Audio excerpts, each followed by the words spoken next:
Well, your Pittsburgh Steelers fall yet again, going down now 1-4 on the year, falling to the Buffalo Bills 38-3 in a uninspiring performance, to say the least.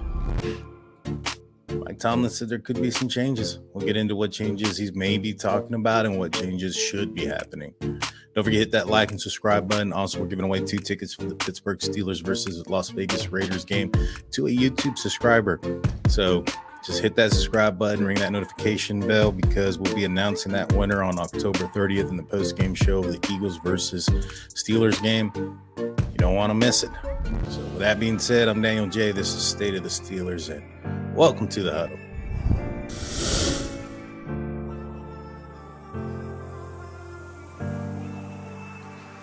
I think Josh Allen just threw another touchdown over the defense. Well, it sure does feel like it's possible. Pittsburgh Steelers lose 38-3 in an uninspiring loss or performance. It's piss poor. I'm trying to control my emotions about it. It's still that loss is still lingering. It's still a taste in my mouth, and it's embarrassing. So the Pittsburgh Steelers had made some changes going into this game. Starting quarterback Kenny Pickett was making his NFL debut, and in my opinion, I think he showed a lot. He showed a lot of flash, throwing for 327 yards. 34 for 52, 6.3 yards per average yards per pass. 1 interception, no touchdowns, 3 sacks, 17 yards for loss on those sacks. I thought he did pretty good. I mean, he had the 1 interception that was probably his worst throw and decision as a professional to this point. And but outside of that, he looked decisive. There was some decisions that he made that even the announcer Tony Romo, thought to himself, wow, or said out there that, they were advanced decision making that you wouldn't expect a rookie to make in his first start. I thought he played well. This loss isn't on him. There was some questionable decisions. He ran out of bounds when he could have thrown the ball away on one particular play in one of the sacks that, to be fair, that was something that I ridiculed and spoke very badly about Mr. Trubisky doing. Kenny Pickett needs to clean that up as well. But, when it comes to the other decision-making throughout the game, I think he's doing fine. I think he's going to be the future, and he's going to win a lot of the games. He's going to win a lot of games for the Pittsburgh Steelers. It's just unfortunate the first one out ended up being a loss and in a big way. Now, what changes, in my opinion, need to be happening on the offense, or that perhaps Mike Tomlin may be or should be doing, is I think Najee Harris needs to sit down for a little bit. I think he's injured. I think that foot is lingering a lot long, has been lingering a lot longer than expected. Najee Harris came in my opinion, backwards. When you look at Le'Veon Bell, when you look at James Conner, from the first year to the second year, those running backs dropped weight. They got more explosive. They increased their speed and burst. Najee Harris went the other way. He gained weight. He got bigger. He got stronger. And when you look at the type of style of running that he did last season and the amount of hits he was taking and the manner in which he was gaining yards, given the fact that it was sometimes carrying people, I understand his train of thought there. However, when you look at the offensive line in a manner that they have improved, that's not needed. And when you look at what Najee Harris is doing out there with this added weight and lingering foot issue, that's slowing down a running back that was already not known for his speed, it's showing up on the field there. It's showing up, and when you see Jaylen Warren, a undrafted rookie, outperforming the first round running back, it's concerning to say. Now, I think that if Najee Harris takes a little bit of time off and perhaps gets healthy, maybe loses a couple of pounds and increases speed and burst, then he can be the Najee Harris that we're expecting to see this season. But if he's going to continue to go out there and prolong the injury and make it, that foot injury linger a lot longer than it probably should, then these performances are probably going to be more often. I mean, you're looking at 11 carries for 20 yards, And out of that 20 yards, one carry went for 6. So, I mean, 10 for 14 doesn't look good. 1.4 yard average, with the 6 yarder there, 1.8 average. It's, Jalen Warren, 5 for 24, 4.8 yards.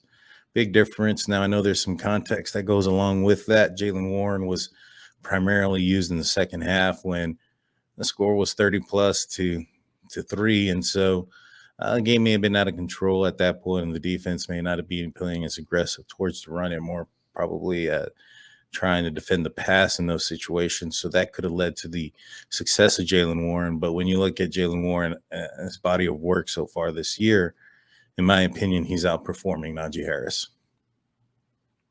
Another person that probably needs to be demoted now is Deontay Johnson, y'all. I've not been the biggest fan of his of him as a receiver one up to this point. I think that he's had a problem with the drops ever since he was a rookie. I understand last year he didn't have as many, and there was only 5, 6, 10, whatever you want to look at it. It's categorized differently wherever you look. And some places call a drop, and another places not so much. So, in my opinion, though, when things got important in situational football late in the season, Deontay Johnson, under the biggest lights, doesn't perform. And he, again, let a ball slip through his hands yesterday that, yeah, I understand is high, but goes through your hands yet again. Should have been picked off at that point. He has, again, 2 catches in this game where, he doesn't get his feet in bounds. And I know a lot of folks say, that is a difficult, thing to do to maintain 2 feet possession of the ball and everything in place. But that's something that, the Pittsburgh Steelers, there's a standard. Antonio Brown was able to do it. George Pickens, to this point, has been able to show body control similar to an Antonio Brown or one of the great receivers, to come into this league. His ability to put both feet down is tremendous. His ability to catch the ball away from his body is tremendous. And in my opinion, I think that needs to be the guy who's getting targeted more. Perhaps he needs to be the receiver that is the first look. I think Deontay Johnson could be a good number 3 receiver, maybe move him in and out and not give him so many targets, so many opportunities to drop the ball. That way the pressure comes down on him. Those lights aren't as big, and perhaps he'll be able to perform in those situations. But as being the main target, the star of the offense as far as the receiving group goes, and the guy that's going to get the majority of the targets, it's concerning with the amount of drops that he has. Claypool, I think, played a little bit better in this game. There was one play towards the end where Tony Romo, called it out, where he wasn't very quarterback friendly, didn't, continue to go across the middle like he should. Yeah, no, I agree, but I think he's found a home in the slot position doing those jet sweeps. I think that's where he maximized his skill set. And, I wouldn't put him on the outside anymore. Now, perhaps maybe another change would be bringing in Calvin Austin. He's a speedy guy, very, very quickly, change of pace type of sprinter or runner with the ball, because I anticipate once he does get into the ball game that he's going to be a runner, as far as the jet sweeps go and reverses and things of that nature. And so return man as well. I think that he could be another person that could be making a change. I think the offensive line played fairly well again. They protected Kenny Pickett for the majority of the game. There were some lapses here and there, of course, but this was going up against a very good defense and a front defense that, had been getting pressure and sacks without blitzing this entire year. And so I think they played well. Now, offensively, is there a possibility that the coaching, there could be changes there? I would hope so. Matt Canada, there in the second quarter, the Steelers had 3 consecutive 3-and-outs. The play, the scheme, the play calls, things of that nature, that was poor.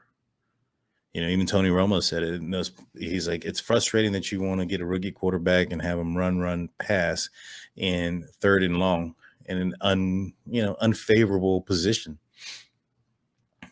I agree. I think the Steelers should have, you know, perhaps in past maybe mixed up a little bit more of those play calls, especially in that second quarter. It got to the point where I had asked a question on the Behind the Steel Curtain Slack channel that I'm a part of, since I do their Saturday morning audio only podcast. Sorry, I said that backwards. Um, do you guys think that perhaps the Steelers were protecting Kenny Pickett by not throwing the ball deep or having the ball in his hands too much going against the wind? In the first quarter, it seemed like he was airing it out, spreading the ball around, pushing the ball down the field. In the second quarter, it was as if they put the handcuffs on him again. Didn't like that. I did not like that at all. And I thought that perhaps it was maybe they had a question about his arm strength, but I saw him let it rip. It looked like he was able to throw the ball fine in the wind, going with or against it. And so, um, I have to put the fault there on Matt Canada. And at a certain point, something needs to change. This offense can't be this poor. This offense hasn't produced points regardless of who's at the helm at quarterback. And you have to at a certain point, once you've changed quarterbacks, you've gone from a Hall of Fame quarterback and Ben Roethlisberger to Mitch Trubisky, now to a rookie quarterback and Kenny Pickett, and points are still not being put on the board. At a certain point, you're going to have to look at the offensive coordinator and say, hey, you need to take some accountability here and some responsibility for this when you're the only common denominator here, and these offenses are poor, piss poor. And so perhaps maybe the Steelers have two quarterback coaches on staff, Mike Sullivan being one who has experience as an offensive coordinator and a play caller. Perhaps maybe that's a change that needs to be happening. We'll see. We'll see. On the defensive side, good gosh, did they get obliterated? This score could have been significantly worse than what it ended up being had Josh Allen played the entire game and the Buffalo Bills didn't take their foot off the gas. But you look at Josh Allen, he was 20 for 31, 424 yards, 4 touchdowns, 1 interception, QBR of 86.2, quarterback rating of 134.1.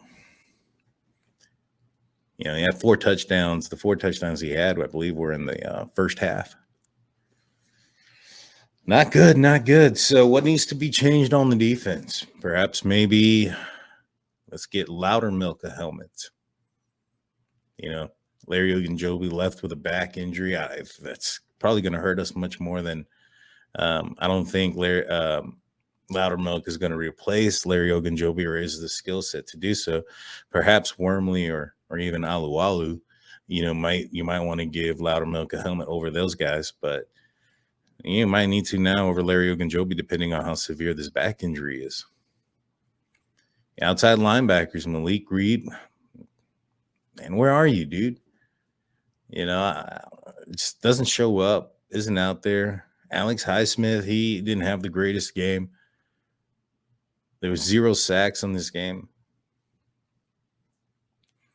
Middle linebacker Spillane, he looked like a liability out there. The Pittsburgh Steelers have been running a 3-3-5, which has 3 middle linebackers there. You have Spillane, Jack, and Bush out there, and all 3 of them are just being, are a liability out there in coverage. Brian Flores was brought in and is working, one-on-one with these middle linebackers, and I'm not seeing much improvement here.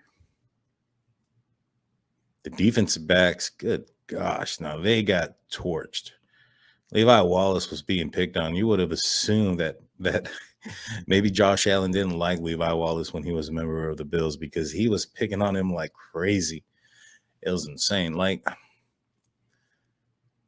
Minka could have had an interception. In fact, he did, but the receiver Davis pulled the ball away from him in the end zone. He's been dealing with a knee injury. Cam Sutton, who was there, been dealing all week with a hamstring and a groin, couldn't finish the game with a groin injury. Levi Wallace left with a head injury, concussion. So was Pat Freiermuth. And I'm getting concerned about that. I think this is like the 3rd concussion in Pat Freiermuth's young career. And there's a pattern starting to develop here. And so, but Levi Wallace, he wasn't able to return. Cam Sutton wasn't able to return. Larry Ogunjobi wasn't able to return. When you have James Pierre and, gosh, what was his name?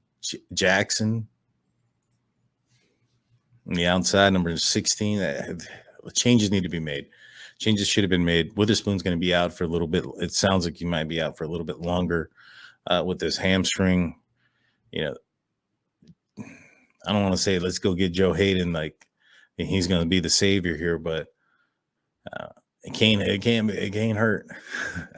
I think outside of Cam Sutton, who has his own hamstring that he's dealing with, the Steelers are going to have to make a move at this point. There's no way they can stay competitive with these defensive backs. And then it begs the question, is Terrell Austin need to be removed as the defensive coordinator / play caller on the defensive side, and maybe Brian Flores be given more, authority or a bigger role in the defense? Possibly. Because this defense is the highest paid defense in the league and one of the worst. And one player cannot be what changes this team. I mean, this team is not won since, with TJ Watt not in the lineup. It's embarrassing at this point. I understand there was a lot more, pieces missing yesterday. You look at Terrell Edmonds didn't participate as well. But when you look across the field at the Buffalo Bills, they were just as injured and just as, sidelined. And however, their ability, they were able to make their defense, they only gave up 3 points to the Pittsburgh Steelers. So their defense did very well, even though they were going through tremendous injury. And you even look back last year and the year before, Levi Wallace was a member of that defensive back group, and they made him look good. Pittsburgh Steelers, he don't look so great. So coaching needs to step it up in this situation, because the Pittsburgh Steelers are getting killed in all phases, including special teams. Yesterday, Boswell missed a couple field goals. I get it. It was windy, but the opposition had to deal with the wind as well and weren't having the issues that, didn't have the misses. And so I think that, across the board, from offense, defense, special teams to coaching, there needs to be a wake-up call. There needs to be a shakeup. Kenny Pickett looks like he's potentially going to be the guy for the Pittsburgh Steelers. He looks like he can be I don't want to call him a franchise quarterback yet. It was just one performance, but he definitely has the it factor, the moxie, the tenacity, the look down the barrel and not get phased. Even when he threw a pick, he was able to shake it off, have a short-term memory, come back in the second half, and really try to put some points on the board. He was able to move the ball down the field, but at the end of the day, they weren't able to punch it into the end zone. That needs to change. That too needs to change. So we'll see what the Pittsburgh Steelers do this week. Hopefully things change and we'll see some moves happen later today or tomorrow. Please, check in with us, hit that like and subscribe button, ring that notification bell so that way you get notified of all the breaking news. As soon as something breaks, we'll be calling it out. I expect DeMonte Casey to make a return. I expect Terrell Edmonds to be back in the following game against the Buccaneers, and defense to look a little bit better because of those two players. But the outside's going to need some help in the cornerback position. Let me know in the comment section, what do you think needs to be the biggest change for the Pittsburgh Steelers? Please, again, hit that like and subscribe button. Don't forget, we're giving away 2 tickets to the Steelers versus the Raiders game on December 24th. We're retiring Franco Harris' number at halftime. Hit that subscribe button to be entered. That being said, guys, I'm Daniel J. This is State of the Steelers. Peace.